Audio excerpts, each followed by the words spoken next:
Sports presenter কাজী সাবিরকে চেনেন না এমন কেউ নেই। ডেডিকেশন, পরিশ্রম, মেধা দিয়ে কাজী সাবির এবার জায়গা করে নিয়েছেন ছবিজ অঙ্গনেও।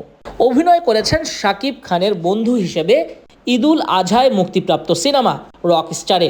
শাকিবের সঙ্গে কাঁধে কাঁধ মিলিয়ে দাপটের সঙ্গে অভিনয় করেছেন বন্ধু আসলাম। দর্শক মহলেও হয়েছেন সমাদৃত। কাজী সাবিরের সাথে কথা বলবো না, আসলামের সঙ্গে কথা বলবো। বন্ধু আগুনের সঙ্গে যে কেমিস্ট্রি বা এই জিনিসগুলো আসলে একজন বলবো ক্রীড়া বান্ধব মানুষ হিসেবে আপনার সবসময় আমরা দেখি আপনাকে সবসময় মাতিয়ে রাখতে। ছবিজ অঙ্গনে এসে আসলে কেমন লাগছে? মানে একেবারেই নতুন এক্সপিরিয়েন্স। আমি তো ঠিক জানতাম না যে এই ফিল্মটা বা পরবর্তীতে এগুলো কিভাবে ডিল করতে হয়, বাট মানুষ দেখেছে এবং ফিল্ম নিয়ে কথা বলছে, এবং এটা পুরোটা ক্রেডিট তো অবশ্যই শাকিব খানের, কারণ তিনি যখন সিনেমায় থাকবে আপনি কেমন পারফর্ম করলেন এটা নিয়ে আর কে কথা বলবে, সব আলো তিনিই কেড়ে নেবেন, এটাই স্বাভাবিক, কিন্তু সেটাই হয়েছে। কাজ থেকে আসলে শাকিব খানকে দেখা, কো অ্যাক্টর হিসেবে কাজ করা কেমন শাকিব খান? এর আগে আমি একবারই শাকিব খানকে সামনাসামনি দেখেছি, সেটা হচ্ছে বিপিএলের ড্রাফটের সময়। তখন তার কথা বলার সুযোগ হয়নি, জাস্ট তাকে ডেকেছি স্টেজে। খুবই হার্ড ওয়ার্কিং, ভদ্র, নম্র, আস্তে আস্তে কথা বলেন। সেটে তিনি যে খুব একদম চিৎকার চেঁচামেচি করে হই হুল্লোড় করেন তা না, নিজের কাজটা নিয়ে সবসময় চিন্তা করেন এবং অসাধারণ মানুষ। আমি একজন নতুন অ্যাক্টর হিসেবে তিনি আমাকে একেবারেই অস্বস্তিতে ফেলেননি, হেল্প করেছেন। সব মিলিয়ে আপনি তাকে পছন্দ করেন, অপছন্দ করেন, তার সমালোচনা করেন, প্রশংসা করেন, মেনে নিতেই হবে যে বাংলাদেশের গত ধরে নেন সালমান শাহ পরবর্তী সবচেয়ে বড় সুপারস্টার এবং এই মুহূর্তে একমাত্র সুপারস্টার। আমি 2006 সালে প্রথম বাংলা ভিশনে নিউজ পড়তাম, 2006 থেকে 2010।